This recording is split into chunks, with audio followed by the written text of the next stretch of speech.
On a choisi ce métier parce qu'à cette période-là de notre vie, on avait choisi de faire un métier humain pour lequel on se lève le matin et qui ait du sens, où on va aider les gens au quotidien, on va les soutenir dans un moment difficile.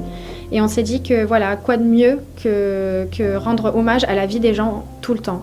Donc pour nous, la mort n'est pas un tabou et c'est une suite naturelle et on est content et heureux de vous aider à rendre hommage aux gens que vous avez aimés.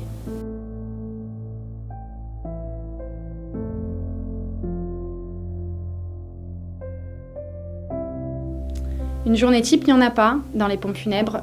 Chaque jour est différent, chaque semaine est différente. Donc ça dépend, on se lève le matin et on ne sait pas trop ce qui va se passer. On accompagnera peut-être une famille dans un deuil et dans ce cas-là, on aura un transport à faire, on aura une famille à recevoir, des documents à faire, aller en mairie et s'occuper de toutes les démarches administratives.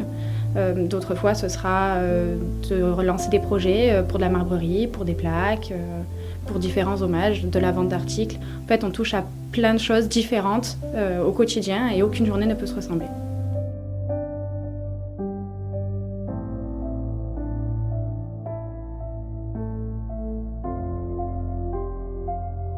Notre rôle, c'est avant tout d'accompagner les familles dans un moment très difficile. Ils ont besoin de nous, tant pour l'organisation, pour les déclarations, mais aussi d'un point de vue personnel, d'un soutien.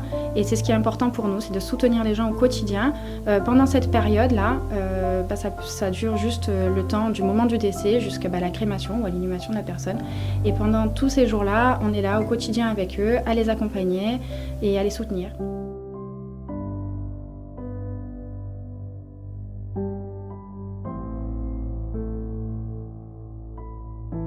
Est-ce qu'il faut s'endurcir ? Non, je pense qu'il ne faut pas s'endurcir. Je pense qu'il faut laisser vivre ses émotions sans prendre la peine des gens. Ce n'est pas nous qui avons perdu quelqu'un, et ça, on en est conscient. Ça ne nous empêche pas d'avoir de l'empathie, de se mettre à leur place. Et le jour où une famille ne nous touche pas, où on n'est pas touché par un décès, je pense qu'on n'est plus à notre place dans ce métier.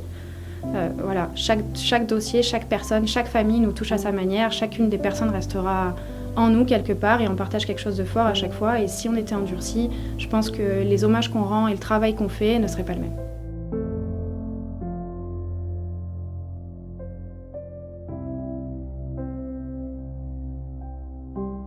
Il y a 2 types possibles en France d'obsèques, c'est la crémation ou l'inhumation.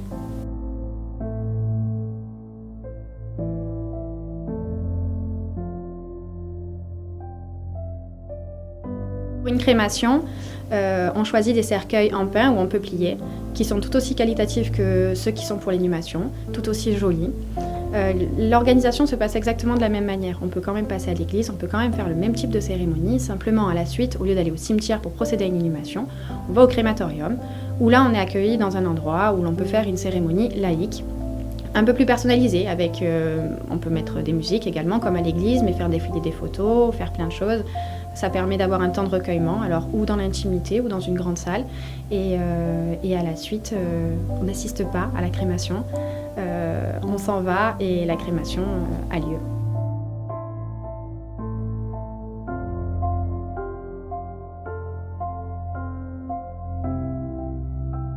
Pour une inhumation, c'est à peu près pareil. On choisit des cercueils souvent en chaîne. Pour l'organisation et l'hommage, c'est à peu près la même chose. On peut passer à l'église et par la suite, on peut faire aussi une cérémonie laïque dans un lieu dit ou alors au cimetière directement. Et puis, on procède à l'inhumation classique dans différents types de caveaux au choix de la famille.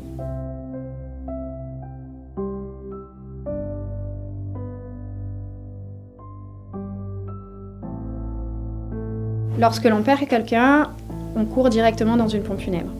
C'est difficile de gérer cette émotion de la perte d'un être cher et d'un coup devoir lui rendre hommage, organiser, choisir les choses pour lui, choisir un cercueil, choisir des fleurs, choisir des musiques. Qu'est-ce qu'il aurait voulu, une crémation, une inhumation. La mort est tellement un tabou que certaines personnes perdent un proche sans même savoir ce qu'il aurait aimé. Et ce qui est difficile pour les personnes qui restent, c'est de rendre hommage à quelqu'un qu'on aime correctement, comme on a envie de lui rendre hommage. Le contrat obsèque, c'est ça. Ça permet, dans un sens, de protéger les gens d'un côté financier, mais aussi d'organiser ses obsèques, de dire ce que l'on veut.